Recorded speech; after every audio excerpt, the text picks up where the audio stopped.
السلام علیکم ورحمۃ اللہ وبرکاتہ۔ آج ہم بات کریں گے کچھ معاشرے کے انوکھے رویوں کی طرف۔ یہ جو وائٹ کالر کرائم کرنے والے لوگ ہیں، یہ کرائم کرتے ہیں لیکن یہ شرفا کہلاتے ہیں،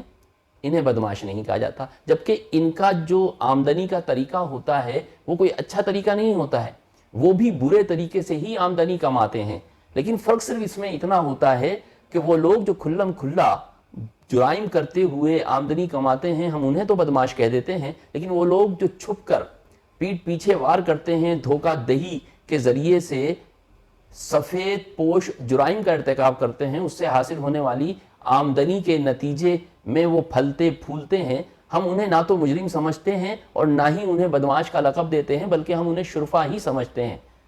جس طرح سے وائٹ کالر کرائم ہوتا ہے، اسی طریقے سے یہ لوگ سفید پوش مجرم ہوتے ہیں۔ یہ سفید پوش مجرم کون ہیں؟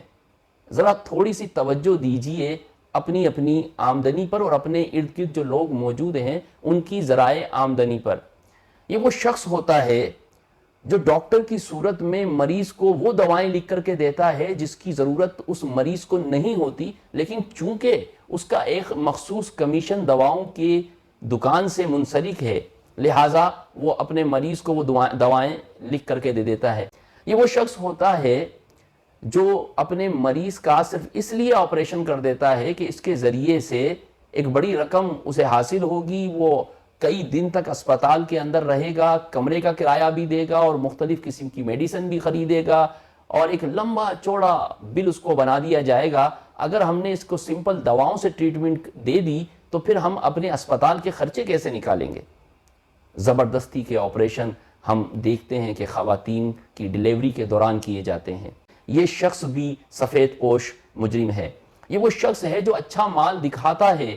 اور پھر جب اس کو سپلائی کا کہا جاتا ہے تو یہ 2 نمبر یا گھٹیا مال سپلائی کر دیتا ہے، یہ بھی سفید پوش مجرم ہے۔ یہ وہ شخص ہوتا ہے جو لوگوں کی امیدوں سے کھیلتا ہے، یہ پھل بیچتا ہے اور جب سودا طے پا جاتا ہے تو تھیلیوں میں گلے سڑے 2-4 پھل ڈال دیتا ہے۔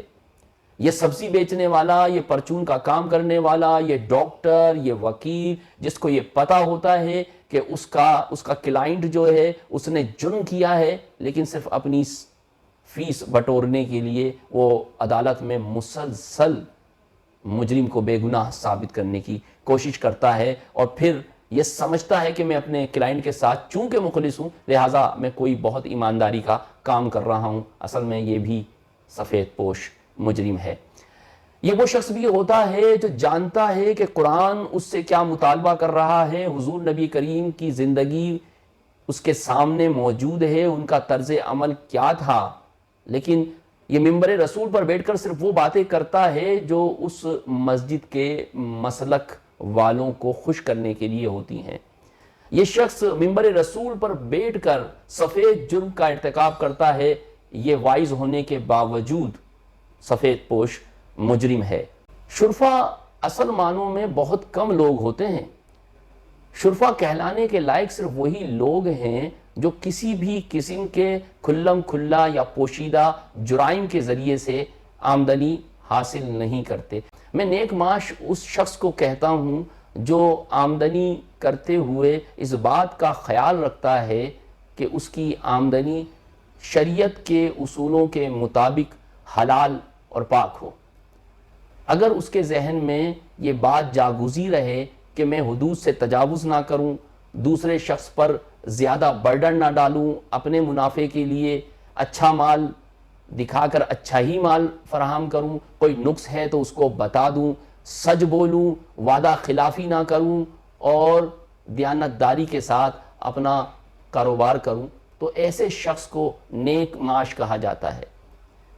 نیک معاش لوگ عموماً ہمارے معاشرے میں کوئی وقت نہیں رکھتے۔ ایسے لوگوں کی آمدنی چونکہ کم ہوتی ہے، ان میں دکھاوا نہیں ہوتا، ان کے رکھ رکھاؤ میں فضول خرچی، اسراف نہیں ہوتا، اسی لیے ایسے لوگوں کو وہ عزت بھی نہیں ملتی جو ان کا حق ہے۔ آپ کے پاس ایک اسکول ٹیچر کا رشتہ آ جائے جو اسکول میں پڑھاتا ہے اور اپنی سیلری پہ گزارا کرتا ہے، ایسے شخص کے مقابلے میں ایک کسٹم میں کام کرنے والے شخص کا رشتہ آ جائے تو آپ کسٹم میں موجود اس لڑکے سے اپنی بیٹی کا رشتہ کرنے پہ تیار ہو جائیں گے، جبکہ وہ ٹیچر بھی سرکاری ملازم ہے اور ان دونوں کا جو سیلری پیکج ہے وہ بھی ایک ہی ہے، لیکن آپ سفید پوش بدماش کو اپنی بیٹی دیں گے کیونکہ وہ